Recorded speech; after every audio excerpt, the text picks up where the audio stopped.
Dicen que cuando uno envejece, la casa empieza a hablarle.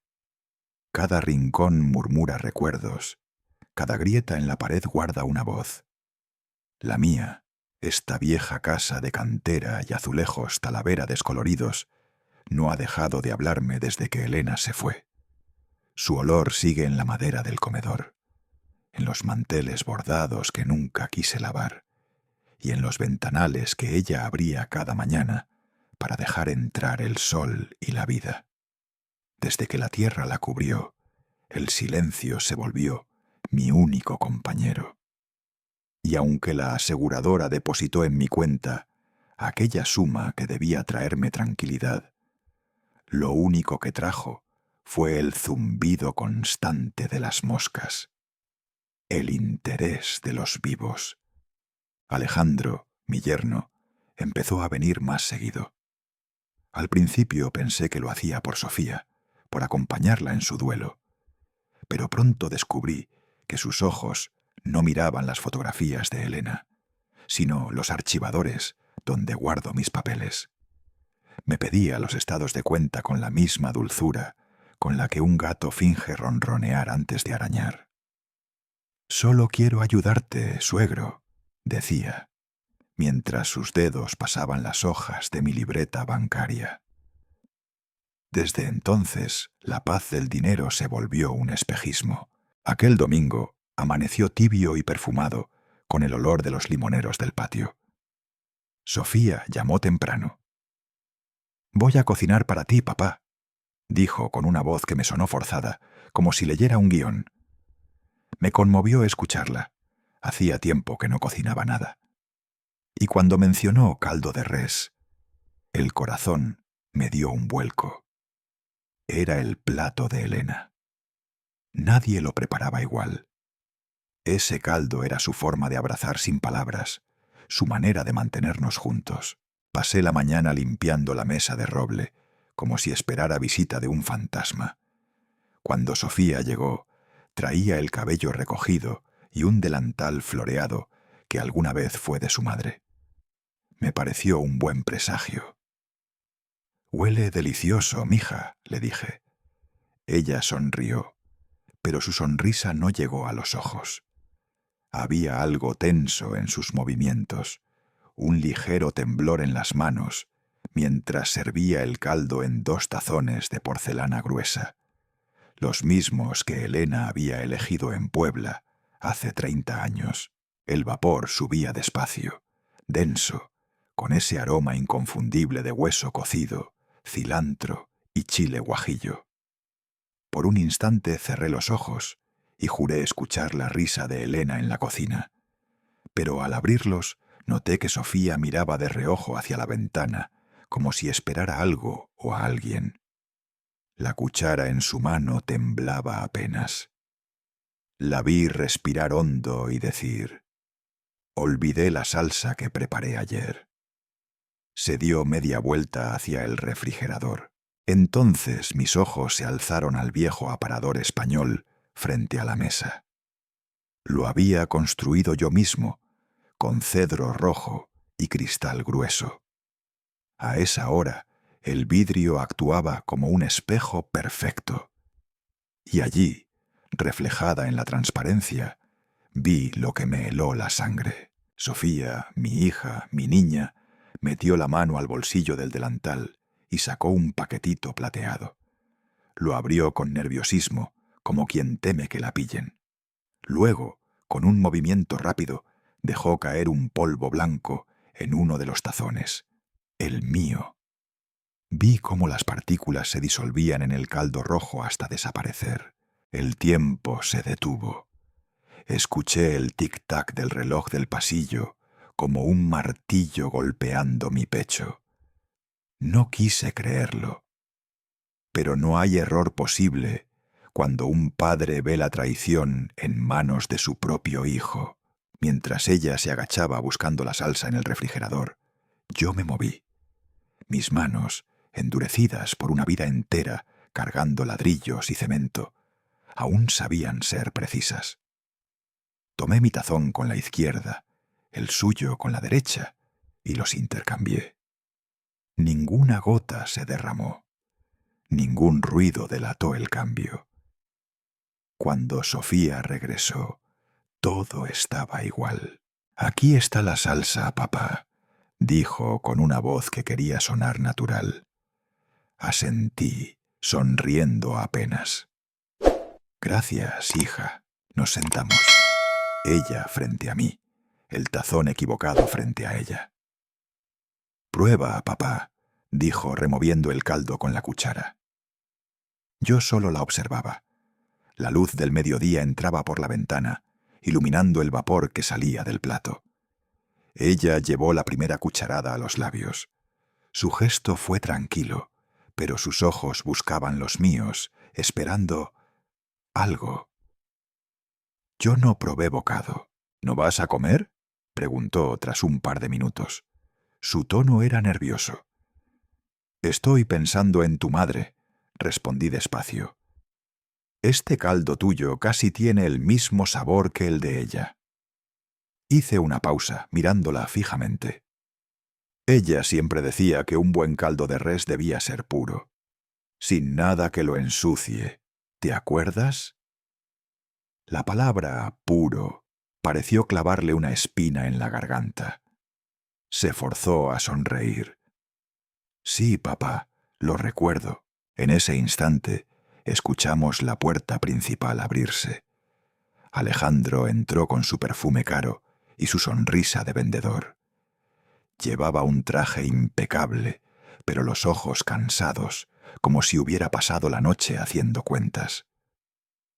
«Buenas tardes, don Eduardo», dijo dándome una palmadita en el hombro.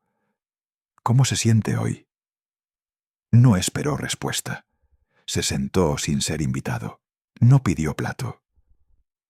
«Hablé con Luis sobre el terreno en Polanco. Si lo vendemos este mes el valor se duplica», añadió, como si la conversación fuera inevitable.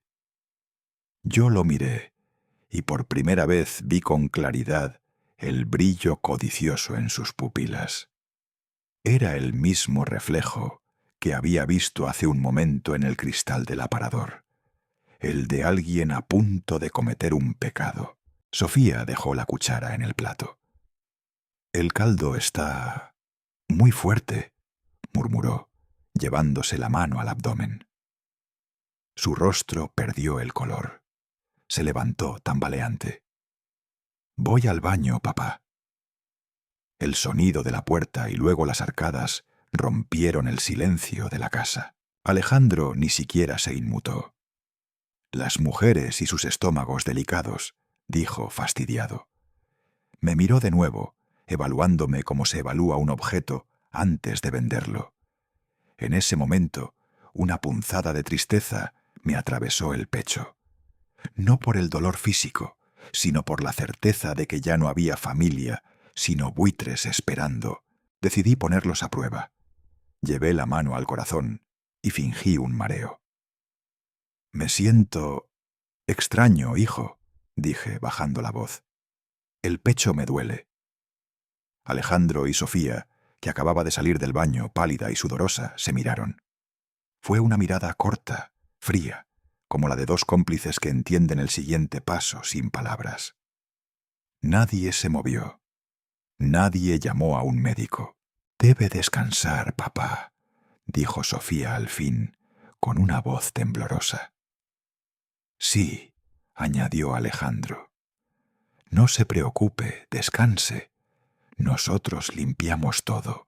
Los observé recoger los platos con una eficiencia escalofriante, como si estuvieran cerrando una escena ensayada. La puerta se cerró detrás de ellos con un clic seco. Quedé solo. El reloj volvió a marcar el compás del silencio.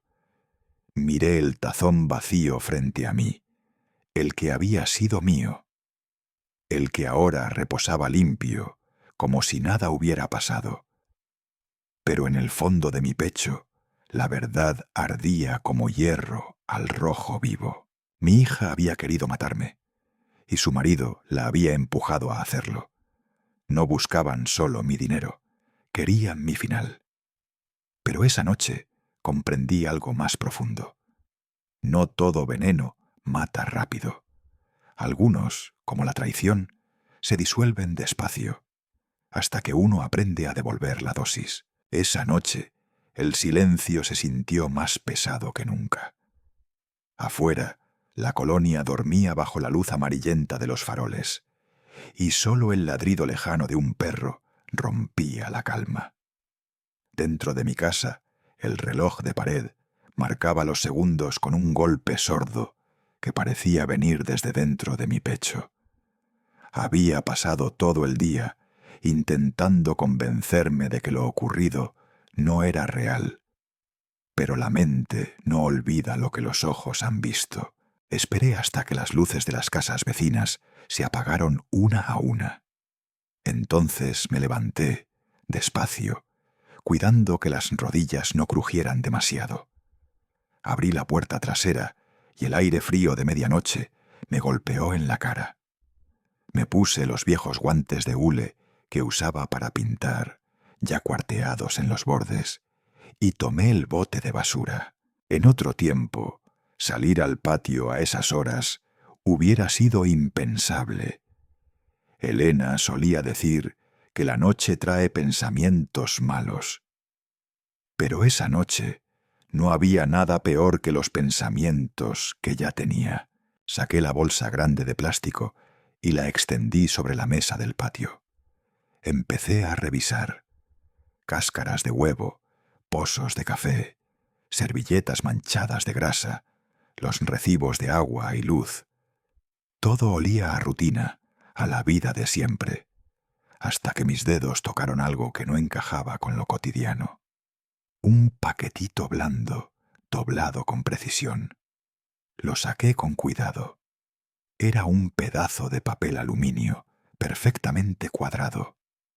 Mi corazón dio un salto. Lo abrí con la punta de los dedos. Dentro quedaban restos diminutos de un polvo blanco, casi imperceptible. Lo levanté bajo la lámpara del porche y vi cómo las partículas reflejaban la luz como diminutos cristales. No era azúcar, no era sal. Era la confirmación de lo que ya sabía en el fondo. Mi propia hija había intentado matarme. Sentí un vacío profundo, como si el suelo se abriera bajo mis pies. Pensé en Elena, en cómo habría llorado si hubiera visto en lo que se había convertido su niña. Pensé en todos los domingos de risa, en los abrazos, en la inocencia que alguna vez llenó esa cocina. Todo eso se había disuelto en un polvo blanco y silencioso. Guardé el paquete en una bolsa plástica de cierre hermético, la misma que usaba para guardar tornillos en el taller. La sellé con un temblor que no era de miedo, sino de furia contenida. Esa noche no dormí. Me senté en la sala, viendo cómo la sombra de la lámpara bailaba sobre los azulejos talavera del piso. Cada sombra me recordaba una mentira, cada crujido del techo, una traición. Al amanecer, cuando el cielo empezaba a teñirse de naranja, marqué un número que no usaba desde hacía meses. «¿Bueno?», contestó una voz ronca, adormilada. «Rico, soy Lalo». Hubo un silencio breve, pesado. «¿Qué pasó?». Respiré hondo antes de decirlo. «Tráete la cabeza fría, hermano. Esto ya pasó los límites de los ladrillos. No necesitó más explicaciones». Colgó sin hacer preguntas. 2 horas después, su vieja Ford F-150 se detuvo frente a mi casa. El motor toció 2 veces antes de apagarse. Rico Sánchez era el único hombre que podía entrar sin tocar la puerta. Lo había hecho tantas veces en los últimos 40 años que mi perro, en paz descanse, nunca le ladró una sola vez. Cuando cruzó el umbral, sus botas dejaron pequeñas huellas de polvo en el mosaico. Se quitó el sombrero y me miró a los ojos. «¿Qué diablos pasa, Lalo?», preguntó sin rodeos. Lo guié hasta la cocina. El sol entraba por la ventana, dorando la mesa donde todavía estaba la huella circular de los tazones de anoche. Saqué la bolsa de plástico de mi bolsillo y la dejé frente a él. «Mira», la observó con el ceño fruncido sin tocarla. «¿Qué es eso?» «Veneno», dije con la voz más firme que pude. «Mi propia hija lo puso en mi comida». Rico me miró largo rato, como si esperara que me riera, que dijera que era una broma cruel. Pero cuando vio mis manos temblar, su expresión cambió. «No jodas», murmuró. «¿Estás seguro de lo que viste?» Le conté todo, despacio, desde el reflejo en el cristal del aparador hasta el sonido de las arcadas en el baño. No omití un solo detalle. Mientras hablaba, sentía cómo el peso del relato lo aplastaba también a él. Cuando terminé, Rico tenía la mirada clavada en la mesa. «Alejandro», susurró, «siempre me dio mala espina ese cabrón». Asentí. Tiene la mirada del que está buscando una salida, no del que planea quedarse a luchar. Y los que huyen son los más peligrosos, Rico. Saqué la silla y me senté frente a él. «No voy a llamar a la policía», dije al fin. «¿Estás loco? Te intentaron matar». «Esta es la casa de Elena», le respondí mirándolo fijo. «Aquí no van a entrar a manchar su memoria con abogados ni reporteros. No todavía. Primero, los voy a desarmar pieza por pieza». Rico se quedó callado. Luego asintió con un gesto lento, resignado. «Entonces haremos las cosas a tu modo, viejo». Abrió la bolsa con cuidado, usando un pañuelo. «Necesitamos pruebas reales, científicas, no suposiciones». Se levantó, buscó su libreta de notas del bolsillo de la camisa y apuntó algo. «Conozco un tipo en un laboratorio privado allá por la zona industrial. Es discreto, no hace preguntas. Me debe un favor. Tendremos el resultado en 2 días». Yo solo asentí. «Y no es todo», añadió él. «Si vas a pelear esta guerra, tenemos que ver lo que ellos hacen cuando piensan que no los estás mirando». Empezó a recorrer la cocina con pasos lentos, analizando cada rincón con la mirada de un cazador. «Aquí, encima de la estufa», dijo señalando el detector de humo. «Este tendrá la vista perfecta del comedor y la sala. Lo reemplazaremos por otro que tenga cámara integrada. Y ahí», indicó el enchufe junto a la mesa, «pondremos un cargador con cámara. Nadie sospechará nada». Yo lo escuchaba, sintiendo cómo la idea me helaba por dentro. Vigilar a mi propia hija. Pero la traición ya había roto cualquier línea entre lo correcto y lo necesario. «Hazlo», le dije. Rico me miró con gravedad. «Tienes que estar preparado, Lalo. Lo que oigas, lo que veas, podría destruirte». «Ya estoy destruido», contesté sin pensarlo. «Ahora solo quiero la verdad». Nos quedamos en silencio unos segundos. Afuera, los gorriones empezaban a cantar, ajenos al peso de nuestras palabras. Rico guardó la bolsa del veneno en su maletín. «Yo me encargo de esto. En 48 horas sabremos con qué demonios intentaron matarte». Antes de irse, me puso una mano en el hombro. «Y ten cuidado. No les des motivos para sospechar que sabes algo. Actúa como siempre, como un viejo cansado que aún cree en su familia». Asentí. Esa sería mi máscara. Cuando el motor de su camioneta se perdió entre los árboles, el silencio regresó, denso, espeso. A media mañana sonó el teléfono. En la pantalla apareció el nombre de Sofía. Dudé en contestar, pero lo hice. ¿Papá? Su voz sonaba dulce, casi melosa. ¿Cómo amaneciste? Cansado, hija, muy cansado, dije, dejando escapar un suspiro teatral. El doctor Fuentes me dijo ayer que tengo arritmia, que debo cuidarme. Hubo un silencio al otro lado. Luego, su tono se llenó de falsa preocupación. «Ay, papá, qué horror. Tienes que descansar, ¿sí? No te preocupes por nada. Alejandro y yo te ayudaremos con todo».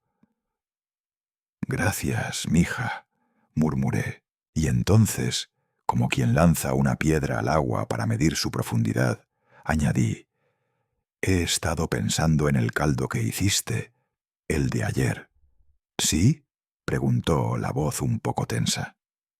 «Tu madre siempre decía que el secreto de un buen caldo de res era mantenerlo puro, sin impurezas. ¿Te acuerdas?». Un silencio incómodo. «Sí, papá, lo recuerdo». «No lo olvides, hija. Todo lo que vale la pena en la vida tiene que ser puro». Colgué despacio. Esa frase quedaría grabada, un hilo de voz que, si llegaba el momento, serviría como testimonio de que yo le había dado la oportunidad de redimirse. Pero sabía que la pureza no se aprende cuando ya se ha cruzado el límite del veneno. Esa tarde, mientras el sol teñía las paredes de un color ámbar, llamé otra vez a Sofía. «Mija, mañana tengo cita con el cardiólogo, el doctor Olmedo, amigo del doctor Fuentes. Dice que necesita hacerme unos estudios». «¿Quieres que te lleve?», preguntó, con ese tono servicial que escondía vigilancia. «No, hija, prefiero ir solo. Quiero caminar un rato, despejarme». Colgué y me quedé un largo rato mirando el teléfono apagado. Afuera, el viento soplaba entre las jacarandas del patio, levantando hojas secas que se arremolinaban junto a la cerca. Pensé en Rico, en lo que estaría haciendo en ese momento. Tal vez manejando hacia el laboratorio, el pequeño paquete en el asiento del copiloto.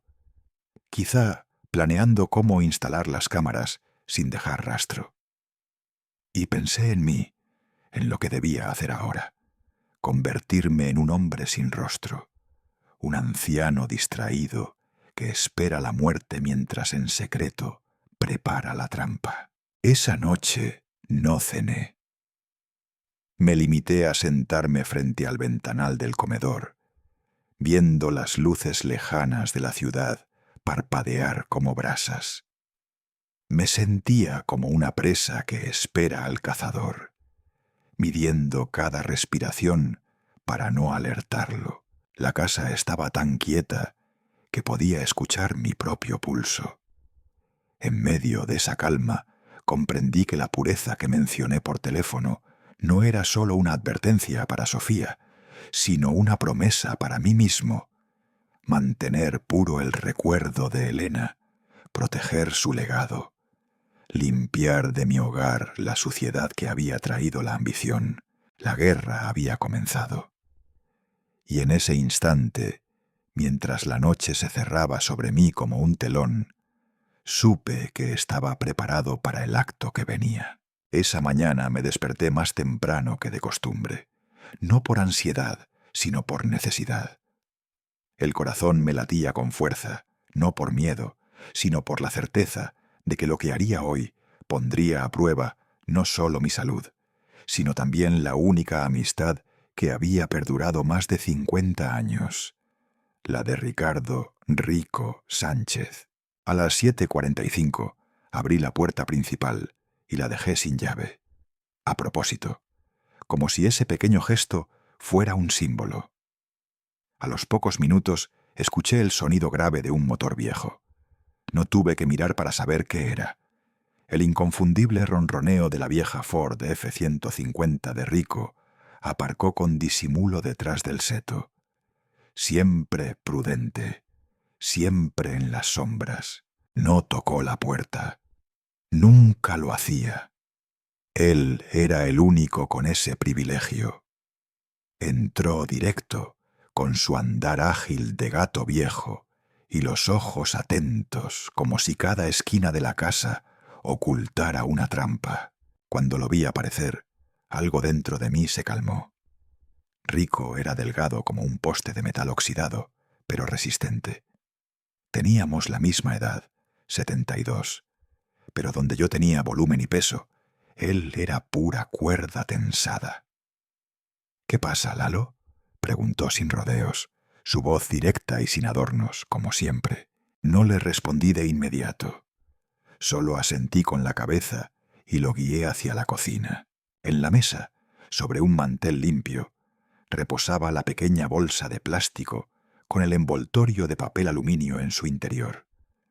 A primera vista, parecía algo inofensivo, casi doméstico, pero para mí era una bomba.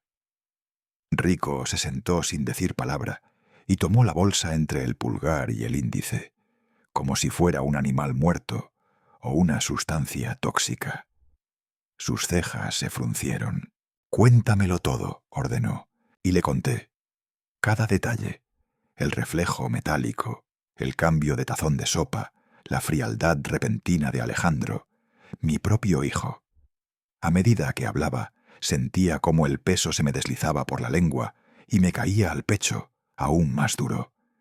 Rico no interrumpía, no movía un músculo. Solo sus ojos, siempre analíticos, iban de mi rostro al paquete y de vuelta. Entonces le dije: «¿Recuerdas aquella vez en Coatzacoalcos? La obra, el andamio colapsado, la tormenta que duró 2 días.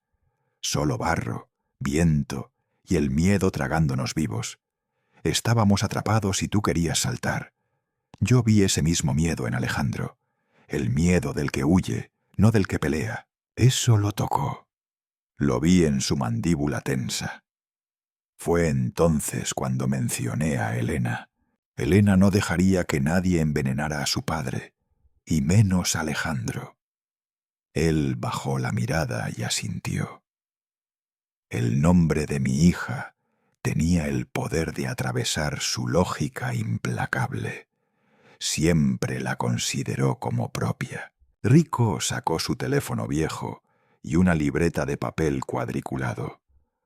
Apuntó fechas, hizo un pequeño dibujo de la cocina y me lanzó una mirada rápida. «Esto no es solo sospecha, Lalo.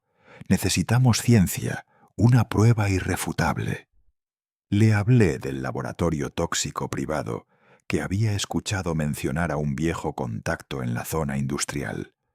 No pedían papeles, aceptaban efectivo. Discretos. Rico asintió. Luego se levantó. Caminó alrededor de la cocina. Observaba como un halcón buscando su presa. Se detuvo frente al detector de humo sobre la chimenea. «Desde aquí puedes ver todo el salón». Luego señaló la toma de corriente junto a la mesa del desayuno. Un cargador USB con cámara oculta. Pequeño, barato y eficaz. Si alguien lo manipula, lo sabremos. Entonces vino el momento más duro. Rico se sentó frente a mí, apoyó los codos sobre la mesa y bajó la voz. «Si lo que crees es cierto, Lalo, vas a escuchar cosas que ningún padre debería escuchar de su hija. Mentiras, odio, tal vez hasta confesiones. ¿Estás listo?» Mi respuesta fue simple. Lo miré a los ojos. «He perdido casi todo, Rico, pero no he perdido la capacidad de escuchar la verdad». Planeamos la ventana de tiempo. Llamé a Sofía. Fingí debilidad en la voz. Hablé de dolores en el pecho, de mareos, de una cita urgente con el cardiólogo. Ella reaccionó con una preocupación que sabía sobreactuada. Me preguntó a qué hora era la cita, con quién iría, si necesitaba que Alejandro pasara a buscarme. «No, mija. Solo será un chequeo, no te preocupes». Salí de la casa a las 9:30. Di una vuelta larga, cambié de dirección 2 veces y aparqué el coche en la calle Rosario, a 3 cuadras. Desde allí tenía una vista parcial de la fachada trasera. El corazón me golpeaba como si tuviera 20 años otra vez, pero no por emoción, sino por una angustia que no sabía poner en palabras. A las 10:05, el coche de Rico volvió a aparecer, esta vez más cerca. Se bajó vestido con un pantalón de mezclilla, camisa a cuadros y una gorra de béisbol gris. En la mano, una bolsa de lona negra, de esas que uno usa para herramientas o cables. Parecía un vecino cualquiera pidiendo prestado un taladro. Entró por la puerta trasera. Yo esperé. 1 hora. Cada coche que pasaba me ponía la piel de gallina. Cada perro que ladraba me hacía encoger los hombros. El reloj avanzaba lento, como si el tiempo supiera lo que estaba en juego. A las 11:12, Rico salió. No dijo nada.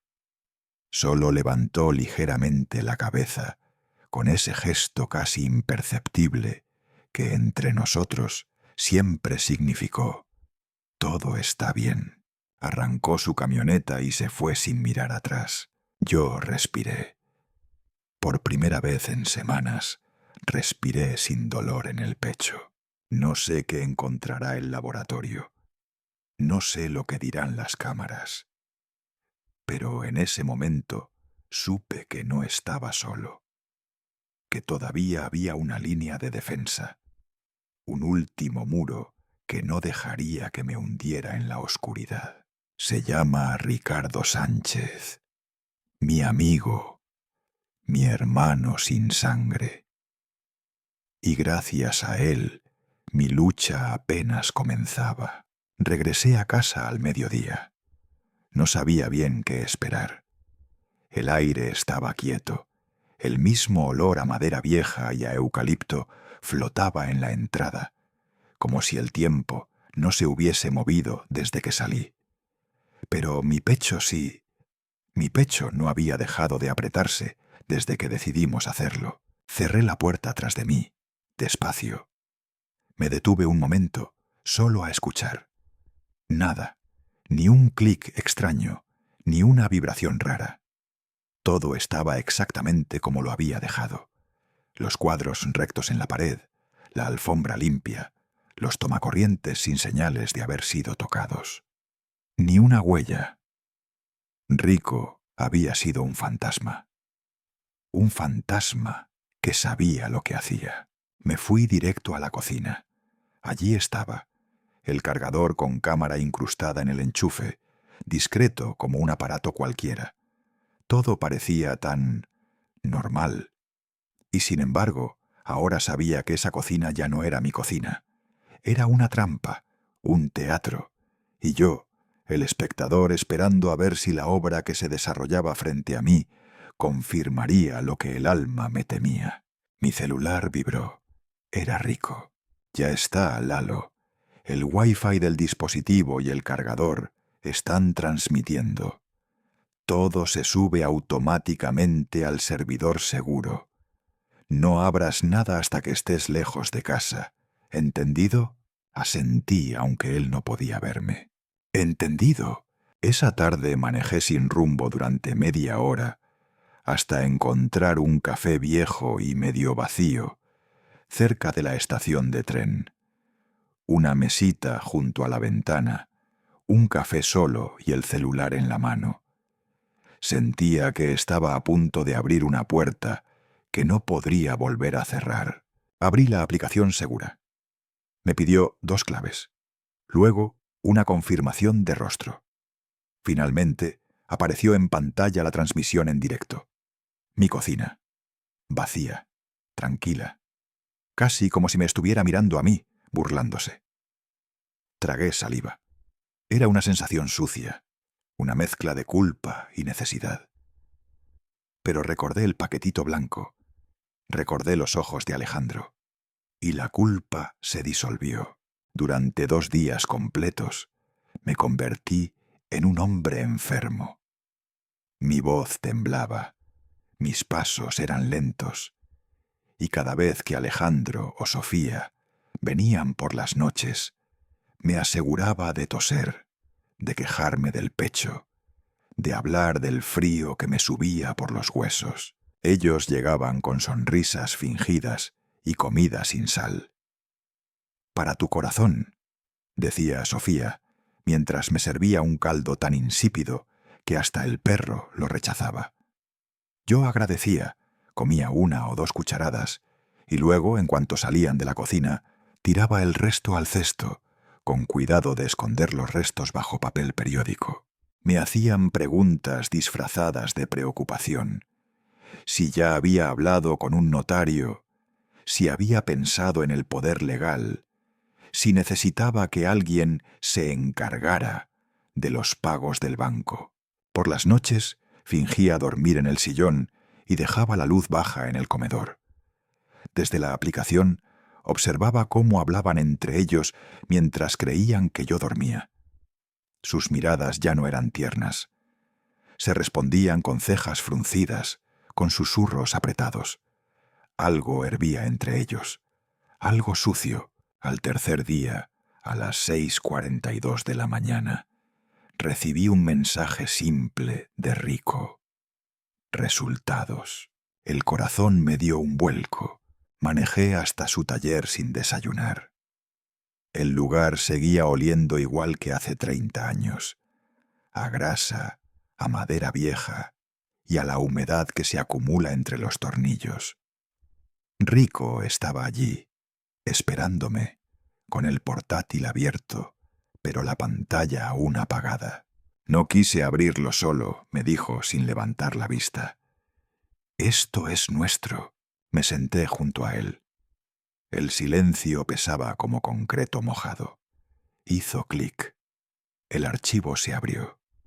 Una hoja con sellos, gráficos, niveles químicos, palabras técnicas que me decían poco. Bajamos lentamente con la rueda del ratón hasta que encontramos el resumen. Sustancia detectada: metoprolol, forma cristalina concentrada. Fármaco betabloqueador, de uso clínico. En dosis elevadas puede inducir insuficiencia cardíaca, paro cardíaco y síntomas indistinguibles de un evento cardiovascular natural en pacientes de edad avanzada. No dije nada. Rico tampoco. El archivo seguía abierto, pero no había más que decir. La pantalla brillaba frente a nosotros con una frialdad quirúrgica. Todo se volvió real en ese instante. No era paranoia, no era un malentendido, era veneno. En mi sopa, en mi casa, sentí que algo dentro de mí moría. Pero no era el miedo, era el Padre, el que crió, el que perdonó. Ese murió ahí. El que se levantó fue un hombre diferente, un hombre que iba a pelear. Esa noche, en el mismo taller, con una lámpara vieja colgando del techo y el sonido del tren lejano en el fondo, vimos la grabación más reciente. Sofía lavaba platos, su espalda recta, sus movimientos tensos. Alejandro caminaba de un lado a otro como un tigre encerrado. Entonces lo escuchamos. «No funciona», gruñó Alejandro, su voz cargada de frustración. «El viejo sigue vivito y coleando». «¿Estás segura que usaste la dosis correcta?» «Claro que sí», le respondió Sofía, girándose bruscamente. «Usé lo que me diste. Tal vez necesita más tiempo». «¿Tiempo?», dijo Alejandro con una risa amarga. «¿Tú sabes con qué gente estoy lidiando? Estos no mandan correos de aviso, Sofía. Estos mandan hombres con bates de béisbol». Sofía se quedó helada. «Dios mío, ¿cuánto debes?». Alejandro bajó la voz, como si esa cifra le costara la lengua. 200.000, susurró. Ella se tapó la boca. Empezó a temblar. No, no, no, eso no puede ser. ¿Hipotecaste la casa? Falsifiqué su firma, ya está hecho. Y entonces vino la frase que me perforó el pecho. Tenemos que asegurarnos de que muera. Sofía se derrumbó en la silla. Lloraba. De verdad lloraba. Pero no dijo no. Solo dijo, yo no puedo matarlo, es mi papá. Y Alejandro, con una voz que ya no reconocía como la de mi hijo, dijo, ya eres cómplice, Sofía, ya cruzaste la línea, ahora vamos hasta el final. Rico apagó el computador. Ninguno de los dos dijo una palabra durante varios minutos. Afuera, el viento golpeaba las láminas de metal del tejado como si quisiera entrar. Pero dentro, el silencio era peor que cualquier tormenta. Yo me quedé sentado mirando mis manos, manos que un día enseñaron a Alejandro a lanzar una pelota, manos que limpiaron lágrimas de Sofía cuando murió Elena. Ahora, esas mismas manos temblaban con rabia. No es solo por mí, le dije a Rico con la voz seca. Es por Elena, por lo que construimos. No voy a dejar que terminen esto con impunidad. Rico asintió. No hizo falta más. La guerra había comenzado. Subí lentamente hasta el piso 30 de aquel rascacielos de acero y vidrio en el corazón de Santa Fe. La Ciudad de México se extendía abajo como un tablero de ajedrez sucio y brillante. Cada paso en el ascensor me alejaba del mundo que conocía. Los tacos de canasta en la esquina, los gritos de los vendedores, el olor a tierra mojada. Ahora estaba entre corredores silenciosos, mármol pulido y cristales que ni el polvo se atrevía a tocar. La recepción era fría. Minimalista, le dicen. Todo era gris, las paredes, los muebles. Hasta la recepcionista parecía una estatua, una escultura abstracta. Un amasijo de hierro oxidado y concreto colgaba de la pared como una amenaza silenciosa.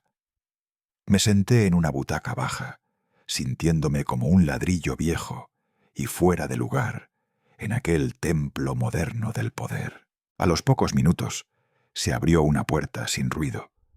Una mujer apareció. No era lo que esperaba, mucho más joven. No tendría más de 40 años y su traje azul marino estaba tan perfectamente cortado que parecía parte de su piel. Su mirada, fría como el obsidiana. Ni una sonrisa, ni un buenos días. Solo un leve gesto con la cabeza, señalándome que la siguiera. Entré a su oficina como quien entra a una sala de interrogatorios. La mesa de mármol negro parecía un altar. Me senté al otro lado, frente a ella. Mantuvo el silencio. No ofreció café ni agua. Solo dijo, Deacon Jones me dijo que usted tiene un problema familiar grave. Respiré hondo. Ya no había espacio para rodeos. Licenciada, mi hija y mi yerno están intentando matarme. Lo dije así, sin dramatismo, como quien dice que va a llover. Ella no reaccionó. Tomó una pluma y se recargó levemente en el respaldo. Explíquese, y lo hice, como si estuviera presentando un plano de construcción, paso por paso. Primero el fundamento. Todo comenzó con un plato de caldo, un cambio que en ese momento me pareció insignificante, pero que en retrospectiva fue la primera grieta. Luego pasé a los elementos de soporte, el hielo en su trato, las preguntas constantes sobre mi testamento, su repentino interés por mis cuentas. No eran señales nuevas, pero ahora las veía alineadas como columnas de un mismo edificio macabro. Sin decir palabra, saqué del portafolio un expediente con los informes toxicológicos. Lo deslicé sobre la superficie brillante de su escritorio. Ella lo tomó y comenzó a leer sin cambiar la expresión. Estos resultados son fuertes, pero siguen siendo circunstanciales, dijo tras un momento. Ellos pueden decir que usted tomó algún suplemento, que se confundió por la tristeza, por la edad. Esperaba esa respuesta. No discutí. Saqué un pequeño USB y lo coloqué frente a ella, como si fuera un arma cargada. Licenciada, mi esposa, que en paz descanse, solía decirme: Lalo, uno debe escuchar lo que la gente dice cuando cree que nadie los escucha. ¿Y qué dice esta grabación? Mi yerno, Alejandro, admite que debe más de $200.000, que falsificó mi firma y que... Me tragué la rabia. Que planea acelerar mi muerte. Por primera vez vi un destello en sus ojos. No era compasión. Era algo más filoso, como si oliera sangre en el agua. ¿Usted grabó eso sin que lo supieran? Asentí. Muy bien, don Lalo, dijo mientras insertaba el USB en su computadora. Se levantó y caminó hacia los ventanales. La ciudad vibraba abajo como una bestia dormida. No solo intentaron matarlo, dijo en voz baja. Cometieron fraude. Y eso es nuestra palanca. Se volvió hacia mí, los brazos cruzados, la voz ahora con filo. Esto no será una defensa. Será un ataque preventivo. Vamos a desmantelar sus vidas, paso por paso. Quiero que sientan que cada decisión que tomaron fue un error. Me quedé en silencio. Sentía el corazón golpeando contra el pecho, pero también algo más, una chispa, no de venganza, de justicia. Castillo volvió a su escritorio.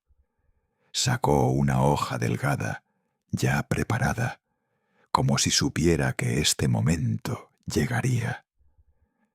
Era un poder notarial total. Primero, el frente psicológico. Usted va a fingir estar muy enfermo, muy débil, que no puede tomar decisiones por sí mismo. Vamos a crear una narrativa, que se confíen, que bajen la guardia. Segundo, el frente financiero. Vamos a bloquear todas las cuentas conjuntas, cortar accesos, proteger la propiedad con medidas legales. Haré que esa casa sea una fortaleza impenetrable. Y tercero, el jaque mate. Esta grabación la usaremos en el momento adecuado, no en un tribunal, en sus caras. Tomé la pluma, no dudé, firmé. Ella guardó los documentos con eficiencia quirúrgica. Ahora es asunto mío, dijo, mientras recogía el expediente. Ellos van a intentar matarlo por una propiedad que jamás podrán poseer. Me levanté. No recuerdo si agradecí. Salí del despacho sintiendo que acababa de entregar mi alma, pero a una guerrera, no a un demonio. En el ascensor vi mi reflejo en el espejo. No vi a un viejo derrotado. Vi a un padre dispuesto a luchar por su dignidad, con la ley, con estrategia y con fuego si era necesario. Nunca pensé que llegaría el día en que tendría que fingir mi propia debilidad. Para un hombre como yo, que construyó su vida levantando paredes de concreto bajo el sol, convertirse en un anciano frágil no era solo humillante, era antinatural. Pero esa mañana me desperté decidido. De ahora en adelante, cada paso sería parte de una obra meticulosamente planificada, la más importante de mi vida. No encendí la cafetera como siempre. Dejé que mi cuerpo sintiera el vacío, el cansancio artificial. Caminé por la casa arrastrando ligeramente el pie izquierdo, ensayando un leve temblor en la mano derecha. Me detuve a mitad de frases, como si la memoria me fallara. En el espejo ensayé mi rostro más pálido. En el fondo hervía una ira fría que me mantenía alerta. Respiré hondo. Era hora de hacer la primera llamada. Tomé el teléfono y marqué el número de Sofía. Antes de que contestara, ajusté mi voz. Más lenta, más débil. Apenas un susurro arrastrado por el aliento. Sofía, mija, tuve una noche muy mala. No pude dormir nada. Su reacción fue inmediata, como un resorte. ¡Ay, papá! ¿Qué pasó?, dijo con una mezcla de preocupación fingida y ansiedad mal disimulada. El corazón me da saltos, solo de pensarlo. Sonreí por dentro. El veneno estaba haciendo efecto. Le di lo que quería. Miedo con sabor a oportunidad. Me sentí raro, como si el corazón me golpeara fuerte, sin ritmo. «Tienes que ir al médico, ya», ordenó. Y entonces añadió con el tono de quien cuida de lo que quiere poseer. «Ve con el doctor Jaime Olmedo. Él es de confianza. Atiende a muchos amigos de Alejandro». Claro que sí, pensé. Justo el nombre que esperaba escuchar. Todo iba según lo planeado. Al mediodía me presenté en la clínica del doctor Olmedo. Un lugar elegante, con aroma a madera encerada y lavanda. Me recibió una recepcionista joven con sonrisa robótica. Y al poco tiempo, el propio doctor salió a mi encuentro. Tenía el cabello entrecano, perfectamente peinado hacia atrás, y una expresión amable que sólo podía provenir de años de tratar con los ricos y sus hipocondrías. Me hizo pasar a una sala bien iluminada. Me colocaron electrodos en el pecho, gel frío sobre el esternón. El pitido de la máquina parecía marcar el ritmo de mi plan. Mentirle a un médico no era fácil. Pero lo más difícil no fue fingir, fue sentir cómo mi corazón, de verdad, empezaba a galopar por la tensión. Estaba tan metido en el papel que casi me creo el diagnóstico antes que él lo dijera. Cuando terminó, Olmedo se sentó frente a mí con el ceño fruncido, muy profesional. «Don Eduardo, los resultados muestran una arritmia significativa. Necesitamos observarlo de cerca. No debe estar solo y debe evitar cualquier forma de estrés». Asentí, como un hombre vencido por el tiempo.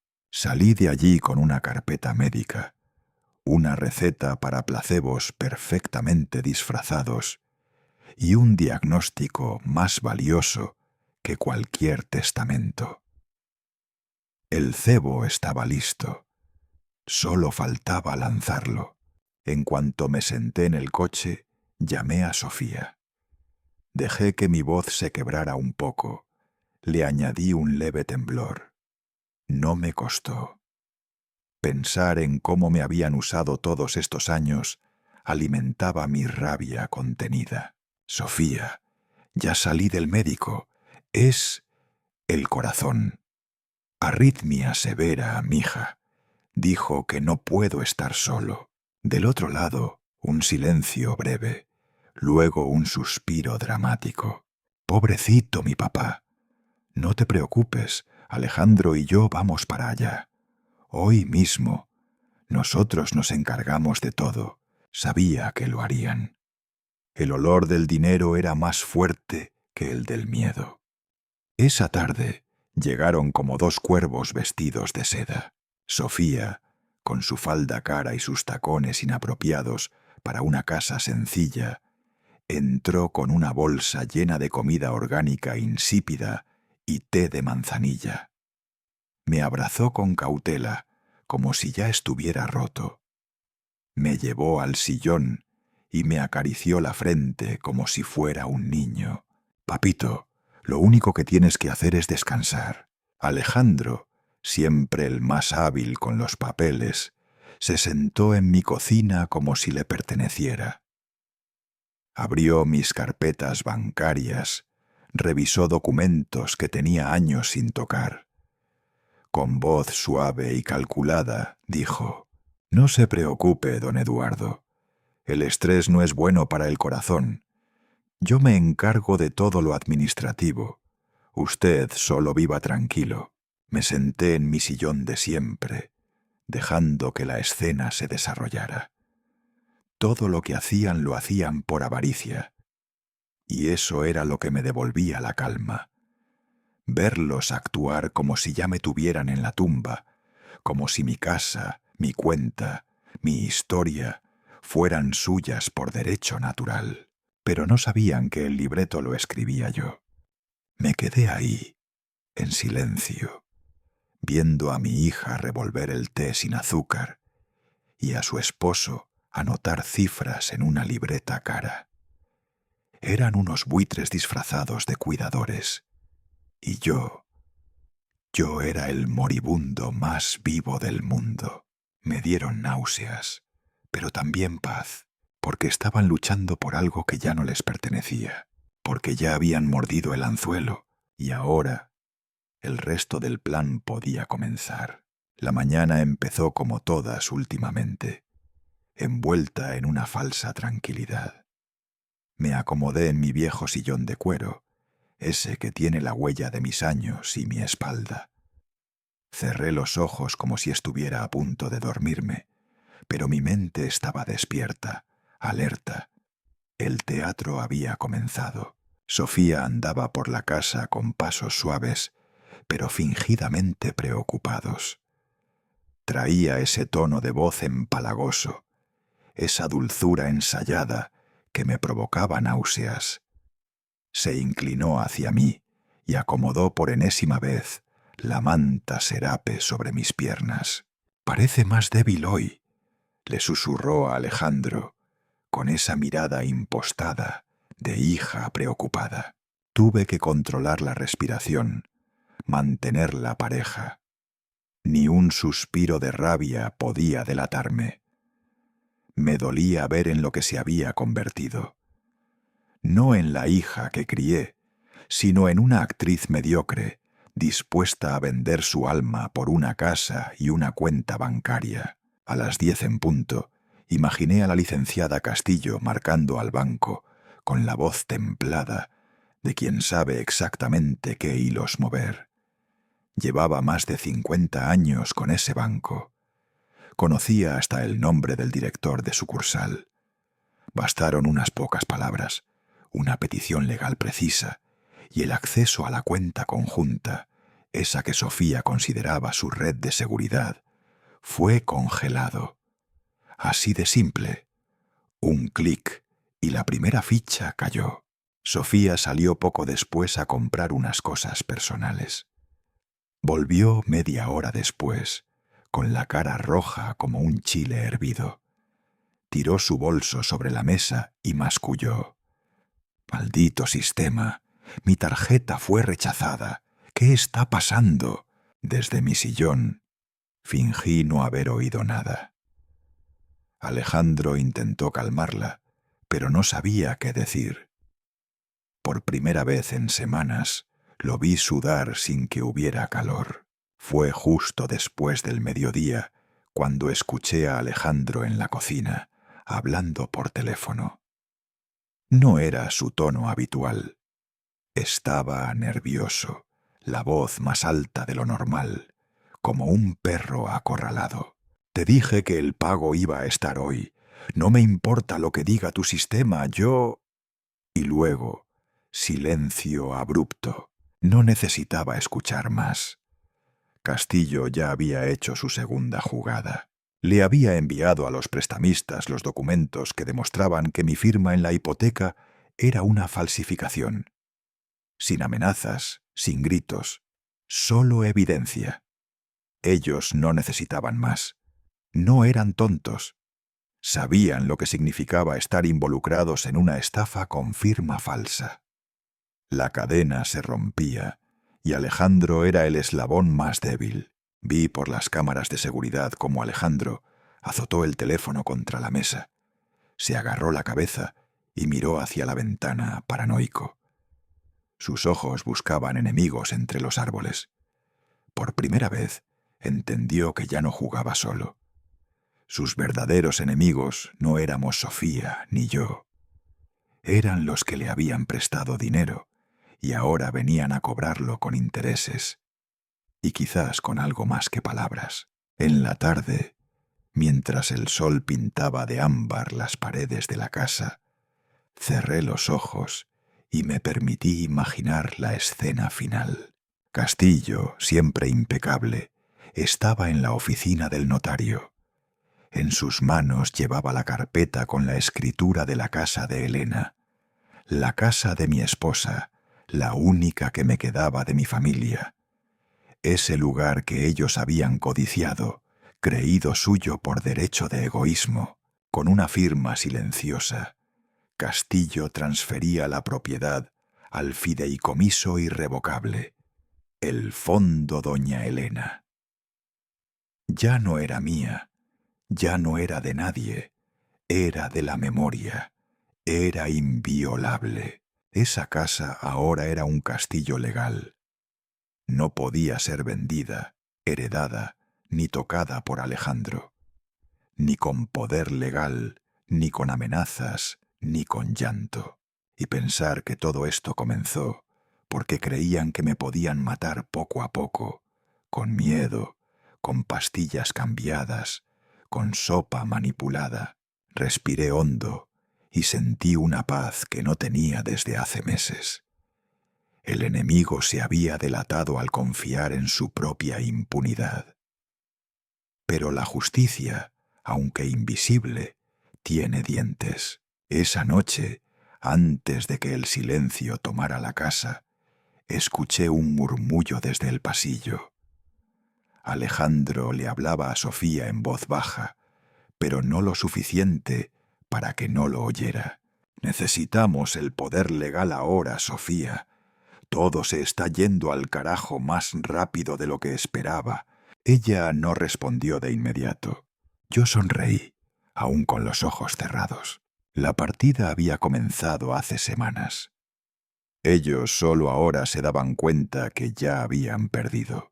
Aquella noche fue larga, densa como el aire antes de una tormenta. No dormí. Me quedé en el sillón, observando las luces tenues que se filtraban por las rendijas de la persiana. El reloj marcaba las 3 de la mañana cuando revisé el archivo nuevo que Rico había sincronizado desde la cámara del salón. Un nuevo audio. Otra prueba más de su caída. El tono de Sofía era distinto esta vez. Ya no sonaba culpable ni confundida. Ahora era puro miedo mezclado con rabia. «Tú dijiste que no habría riesgo», gritaba. «Ahora tus malditos acreedores me llaman a mí. No tengo ni un peso, Alejandro». Escuché cómo golpeaba algo. Quizás una silla. Alejandro, con la voz ronca y cansada, intentaba calmarla. «Cálmate, Sofía. Vamos a encontrar una salida. Todo tiene un vacío legal, siempre lo hay.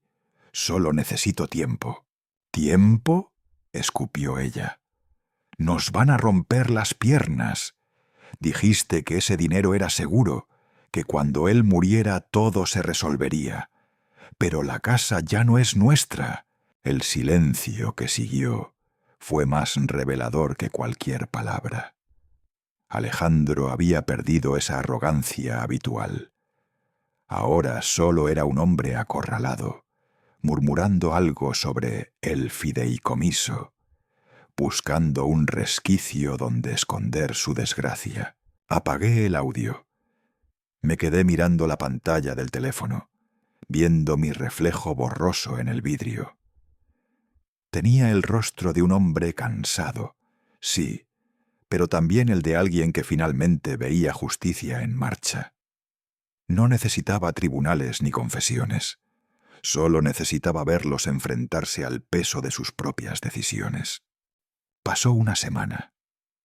Durante esos días, mi actuación fue impecable. Mi cuerpo se volvió mi propio disfraz. Dejé caer la voz, fingí desorientación, caminé más lento.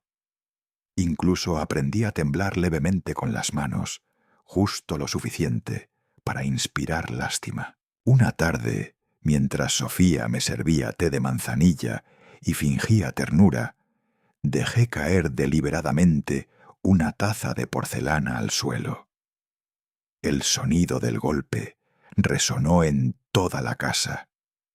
Ella corrió hacia mí, asustada. «Papá, ¿estás bien?» Me llevé la mano al pecho, fingiendo dolor. «Siento como si algo me apretara aquí», dije con la voz quebrada. Alejandro apareció en la puerta, con el teléfono en la mano, fingiendo preocupación, pero sus ojos calculaban. Yo lo vi. Lo vi medir mis gestos, como si evaluara cuánto tiempo me quedaba. En medio de mi teatro, dejé que el silencio cayera. Luego lo miré, fingiendo confusión. «¿Eres tú, Ramón?», le dije, usando el nombre de un viejo compañero de obra. El rostro de Alejandro se descompuso por un instante. Sofía puso una mano sobre su brazo. Creían que la mente también se me estaba apagando, que la hora se acercaba. Y, de alguna forma, eso los tranquilizó. Esa noche me trajeron un regalo. «Un dispositivo de emergencia», dijeron. Una especie de pequeño transmisor que podía presionar si me sentía mal. En realidad, era un micrófono. Un modo más para vigilarnos, para sentirse en control. Lo acepté sin protestar. En la guerra, cada enemigo cree que está ganando justo antes de caer en su propia trampa. «No te preocupes, papito», dijo Sofía, apretando mis manos. «Nosotros estaremos aquí. No te dejaremos solo». Sonreí. Débilmente. Lo suficiente para que lo creyeran. En su mente, el veneno ya estaba haciendo efecto. Creían que mi cuerpo se rendía. Pero era su codicia la que se marchitaba. Al día siguiente, el sol entraba dorado por las cortinas del salón. Llamé a los dos con un tono cansado, como quien ha tomado una decisión final. Vinieron rápido, como buitres que huelen la carne. «Sofía, Alejandro», dije despacio, con la respiración entrecortada. «He pensado mucho. La salud no mejora. Creo que es hora de dejar las cosas en orden». Ambos se quedaron quietos. Las palabras orden y tiempo sonaban a música para ellos. Los observé fijamente. Sus rostros se abrieron, como flores marchitas que de pronto recuerdan la lluvia. «Necesito terminar mi testamento y firmar los poderes para que ustedes...» Hice una pausa fingiendo debilidad. «Puedan encargarse de todo cuando ya no esté». El cambio en el ambiente fue inmediato. La preocupación fingida desapareció. En sus ojos vi un brillo que me heló el alma. Era el brillo del hambre, de la victoria anticipada. Alejandro levantó la mirada y sonrió, casi con alivio. Sofía, en cambio, se arrodilló junto a mí y tomó mi mano con una dulzura impostada. «Claro que sí, papá. Lo que tú decidas será lo mejor para todos. No te preocupes por nada». Noté cómo le temblaban los dedos. No por amor, por ansiedad, por impaciencia. Dejé que el momento se alargara, que el silencio los envolviera. Luego añadí, mirando el reloj: «Mañana a las 3 de la tarde. Aquí. Quiero hacerlo todo con calma, antes de que el cuerpo ya no me responda. Sofía asintió, emocionada. Alejandro sacó su teléfono, probablemente para contactar a algún notario de confianza, uno que les facilitara la estafa final. Yo, mientras tanto, me quedé en silencio, contemplando el polvo que bailaba en el aire iluminado por el sol de la tarde. Polvo viejo, pero libre. Ellos creían que estaban a punto de sellar su destino conmigo, pero en realidad ya habían aceptado mi invitación final.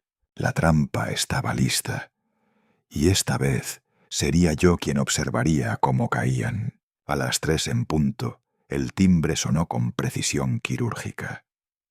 Sofía y Alejandro llegaron como si se tratara de una reunión de negocios, no de una visita a un padre supuestamente moribundo.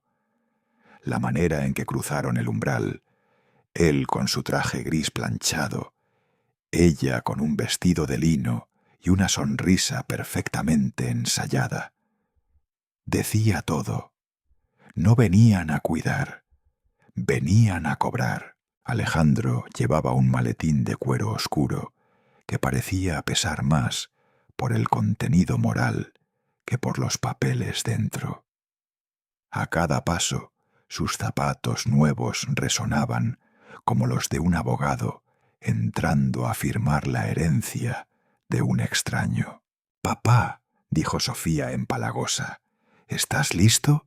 No respondí de inmediato.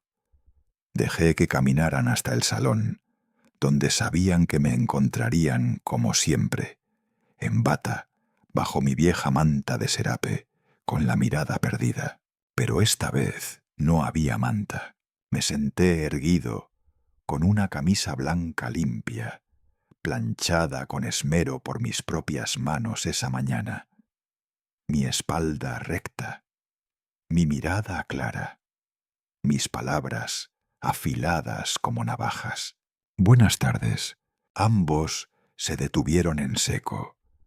El aire cambió. La atmósfera ya no era la de una casa enferma, era la de un juicio. A su lado, casi como una sombra, Rico Sánchez se mantenía firme junto al fuego, con los brazos cruzados. Vestía su uniforme de siempre, pero en sus ojos había un brillo nuevo, el de quien está listo para presenciar la caída de los hipócritas. Alejandro frunció el ceño. «¿Qué hace él aquí?» Me giré ligeramente hacia él. «Él es mi testigo», dije con voz firme. Sin tartamudeos, sin dudas.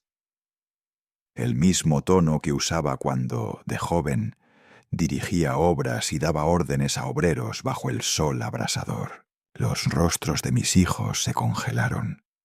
Sofía parpadeó varias veces, como si no entendiera el cambio. Alejandro bajó el maletín con una lentitud medida. Fue entonces cuando el timbre volvió a sonar. Rico fue a abrir. Pasos firmes cruzaron el pasillo y entró Jimena Castillo, abogada que había conocido años atrás por una recomendación de confianza. Traje negro impecable, cabello recogido con precisión matemática. Portaba una carpeta fina y rectangular bajo el brazo y un silencio que pesaba más que 1000 acusaciones. La sonrisa de Sofía desapareció como si se la hubiesen arrancado. Alejandro dio un paso atrás, como si hubiese visto un fantasma. «Ella es mi abogada», dije.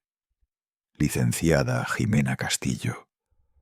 Antes de que firmemos nada, tiene algunas cosas que decir». Jimena no saludó. No era necesario. Caminó hasta la mesa de centro y abrió su carpeta con la delicadeza de una cirujana a punto de exponer un tumor. «Primero, aclaración importante», comenzó, mirando directamente a Alejandro. «Este asunto se volvió familiar cuando usted falsificó la firma de mi cliente para garantizar préstamos personales, y cuando su esposa, mirada directa a Sofía, intentó envenenar a su propio padre con metoprolol, un betabloqueador que en dosis altas puede causar paro cardíaco. Sofía soltó un sonido ahogado. Su mano buscó el respaldo del sofá, como si temiera caerse. El mundo perfecto que habían planeado comenzaba a desmoronarse. Jimena colocó sobre la mesa una copia del informe toxicológico. La palabra positivo brillaba en rojo, subrayando el nombre del compuesto detectado. Esto lo encontramos en su sistema la noche en que se sintió débil, explicó. Afortunadamente, el cambio de platos y la rapidez del análisis evitaron consecuencias irreparables. Sofía se cubrió la boca. Sus labios temblaban. Alejandro no la miró. Estaba clavado en el siguiente documento que Jimena sacaba. Aquí tenemos los contratos de deuda con prestamistas, acompañados por una evaluación grafológica independiente que certifica que la firma es falsa. Don Eduardo jamás firmó esto. Alejandro trató de hablar, pero su boca se abrió sin que saliera sonido alguno. Entonces bajó la mirada, apretó los puños. Jimena no terminó ahí, asintió hacia Rico. Él sacó el control remoto y apuntó al televisor sobre la chimenea. La pantalla se encendió. Silencio total. Ahí estaban, ellos mismos, en alta definición. Sofía, de espaldas a la cámara, esparciendo el polvo blanco sobre mi sopa. Alejandro en la cocina, con voz susurrante y dientes apretados, hablándole de los $200,000 que debía, de cómo todo se resolvería cuando el viejo se fuera. La habitación quedó en silencio, excepto por el sonido lejano de sus propias voces saliendo del televisor. Sofía se dejó caer en el sillón, llorando sin consuelo. Alejandro miraba la pantalla como si pudiese borrarla con la mirada. Luego, como un animal atrapado, se giró hacia mí. «¡Fue ella!», gritó. «¡Ella es la loca! Fue idea de ella». Sofía levantó la cabeza lentamente.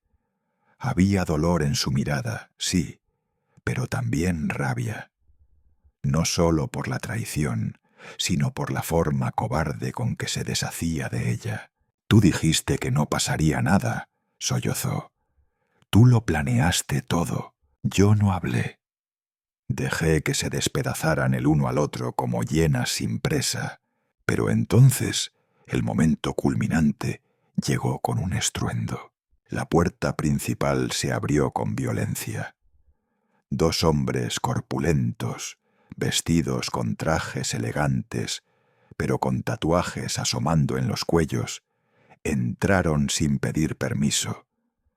Sus ojos escanearon la sala hasta detenerse en Alejandro. Él palideció al instante.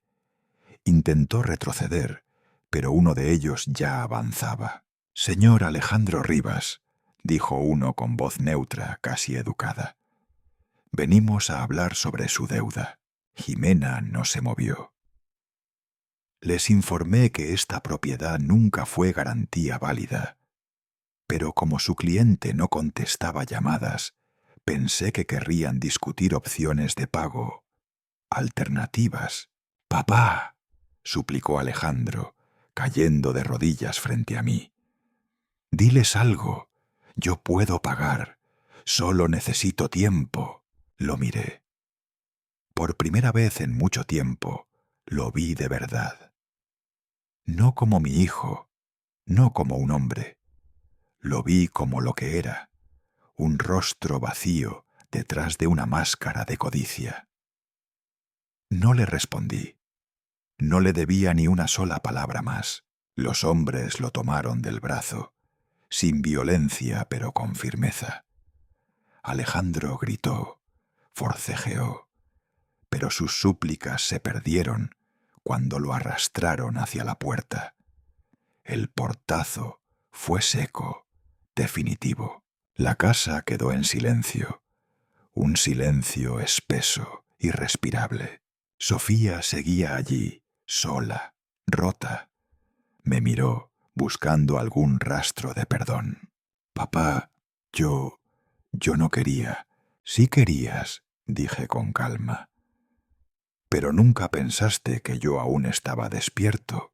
Jimena guardó los papeles. Rico apagó el televisor. Lo demás se encargará la justicia, dijo ella con frialdad. Yo asentí. Mis manos temblaban un poco, pero no de miedo. Era otra cosa. Era alivio. Después de todo, la jugada había terminado. Y el rey fue yo quien lo derribó. El silencio que quedó tras la partida de Sofía no fue el mismo que aquel que me envolvía después de perder a Elena. No era hueco ni doloroso. Era un silencio limpio, como cuando termina una tormenta larga y por fin escuchas los pájaros otra vez. Me senté en el sofá, con las manos aún temblándome un poco. No por miedo, sino por el peso que acababa de soltar después de tantos años. Castillo cerró la carpeta de documentos con un clic seco. Me miró con una expresión mezcla de respeto y cansancio. Todo está en orden, don Lalo. La casa ahora forma parte legal del fideicomiso de doña Elena. Nadie podrá tocarla. Asentí sin decir palabra. No podía. Las emociones se me enredaban en la garganta. Castillo me estrechó la mano, recogió sus papeles y salió con la misma discreción con la que había llegado.